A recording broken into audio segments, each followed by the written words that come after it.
ሶቪየት ዩኒየን የፈረሰችው በትልቅ አመጽ ወይ በአይዲዮሎጂ ሽንፈት አይደለም፣ በኢኮኖሚ ውድቀት እንጂ። በሰው ልጅ ታሪክ በገንዘብ እጦት ከመጡ እጅግ ትልቅ ውድቀት ውስጥ አንዱ በመባል ይታወቃል። ይህም 4000 የኒውክሌር ሚሳኤል ይዞ ህዝቡን ከድህነትና አገሪቱን ከኢኮኖሚ ስብራት ሊታደግ ያልቻለ ግዙፍ ውድቀት ነው። ሂትለርን ያሸነፈው የቀዩ ጦር ባለቤት፣ የአንጋፋ ሳይንቲስቶች ሀገር፣ የዓለም አንዱ ጫፍ ፖለቲካዊ ርዕዮት መነሻ የሆነች የታላቅ ህዝብ ሀገር በኢኮኖሚ ወድቃ እና ራሷን ማዳን አቅቷት ልትፈርስ እንዴት ቻለች?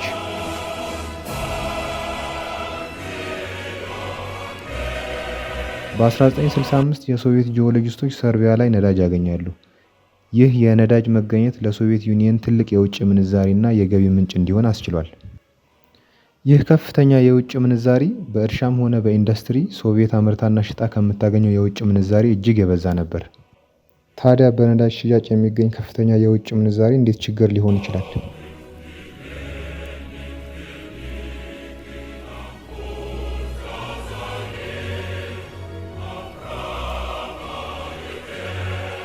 ችግሩ ሶቪየት የፈለገችውን ማሽነሪ መግዛት ስትችል፣ የምትፈልገውን ያክል ምግብና የተለያዩ ቁሳቁሶች ወደ ሀገር ውስጥ ማስገባት ስትችል ለምን ትሰራለች?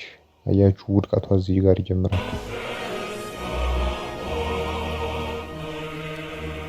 ከዚህ በኋላ ነው እንግዲህ ግዙፍ ኢንዱስትሪዎቿ ስራ የሚቀንሱት ወይም ሙሉ በሙሉ የሚዘጉት። ከዚህ በኋላ ነው ግብርናው የሚቀዘቅዘው።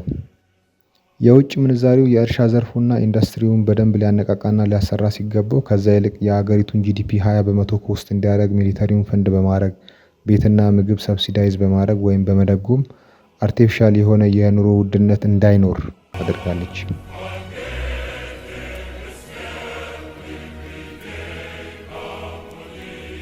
በዚህም ምክንያት በ1980ዎቹ መጀመሪያ ሶቪየት ከምታገኘው የውጭ ምንዛሪ ግማሽ በሚባል ደረጃ ምግብና ምግብ ነክ ነገሮችን ኢምፖርት ለማድረግ ነበር የምትጠቀምበት። ምንም እንኳን ለም መሬት ቢኖራትም ምግብን ጭምር ሰብሲዳይዝ እያደረገች የግብርና ምርት በውጭ ምንዛሪ ላይ ጥገኛ እንዲሆን ተደረገ። ከምዕራባውያን ስንዴ ለመግዛት ነዳጅ ለምዕራባውያን መሸጥ ግድ ሆነባት።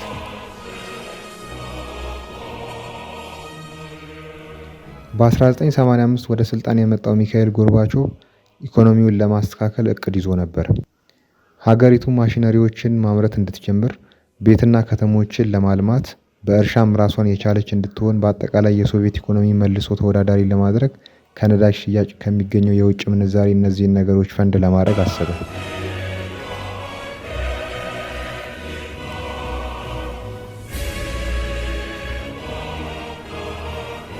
ሆኖም ግን በዛኑ ዓመት የሳውዲው የነዳጅ ሚኒስትር አህመድ ዛኪ የማኒ የነዳጅ ምርታቸውን በውድ ዋጋ ገበያውን እየተጋፋ ከመሸጥ በርካሽና በብዛት መሸጥ መጀመራቸውን አበሰሩ።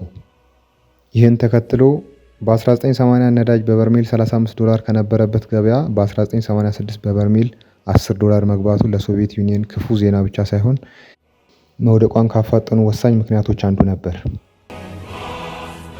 ለምን ብለን ስንጠይቅ የሀገሪቱ በጀትና አጠቃላይ ወጪ ገቢ የታሰበው ውድ በሆነው በርሜል ነዳጅ ሂሳብ ነው።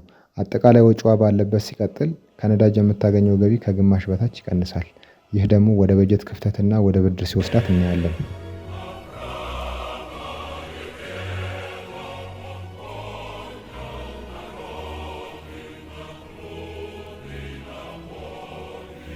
ዋጋ ያስከፈሉ የሚካኤል ጎርባቾቭ 3 ስህተቶች። አንደኛ፣ የበጀት ዴፊሲት ወይም ደግሞ የበጀት ክፍተት ለመሙላት ከምዕራባውያን ባንኮች በቢሊዮን ዶላሮች መበደር።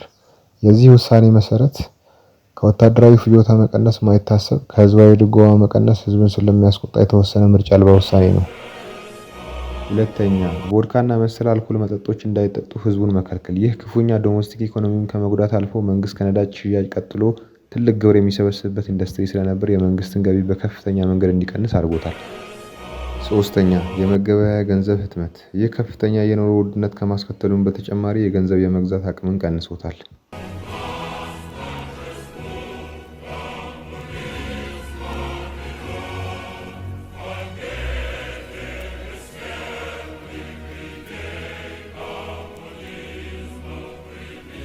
ውጤት የሶቪየት ዩኒየን ገንዘብ ሩብልስ አቅም ማጣት፣ ጥቁር ገበያ ትክክለኛ የገበያ ቦታ መሆንና የአሜሪካ ዶላር ወሳኝ ገንዘብ መሆን።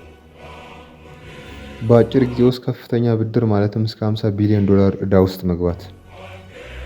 የዩኒየኑ አገራት ማለትም ሩሲያ፣ ዩክሬንና ቦልቲክስ ለማዕከላዊ መንግስት የሚከፍሉትን ታክስ ማቆምና የፖለቲካል ሊበሬሽንን ተከትሎ አገራቱ ከዩኒየን ንግድ ማዕቀፍ መውጣትና በራሳቸው ለሚያቀርቡት ጉድስ ኤንድ ሰርቪስስ በዶላር ክፍያ መጠየቅ። የሶቪየት ማዕከላዊ ባንክ የወርቅ ክምችት መመንመን። በወርቅ ክምችቱ የሚታወቀው ይህ ባንክ በ1991 240 ቶን ቀርቶት እንደነበር በኋላ ላይ የወጡ ሪፖርቶች ያሳያሉ። ካልተሳካ የመፈንቅለ መንግስት ሙከራ በኋላ በ1991 ዲሴምበር 25 ላይ ሚካኤል ጎርባቾቭ ከዩኒየኑ ፕሬዝዳንትነት መልቀቁን ሲያሳውቅ ሶቪየት የምትከፍለው ምንም አይነት ገንዘብ ያልነበራትና ፍሪዝ ያደረገች ስቴት ነበረች።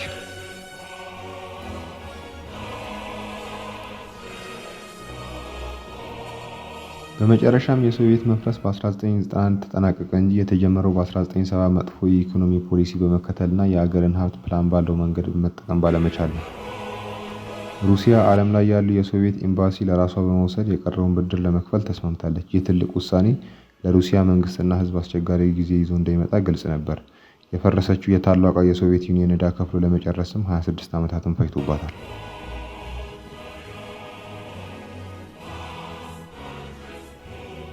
ከዚህ የሶቪየት መፍረስ ታሪክ ጥሩ የኢኮኖሚ ፖሊሲ እና የሥራ ተነሳሽነት እንጂ የተፈጥሮ ሀብት ለኢኮኖሚ ጥንካሬ ማሳያ እንደማይሆን፣ የወደቀ ኢኮኖሚን በስራና በጥሩ የኢኮኖሚ ፖሊሲ እንጂ በወታደራዊ መሳሪያ፣ በሰለጠነ የስለላ ተቋማት ወይም በርዕዮተ ዓለም ማዳን እንደማንችል አይተናል።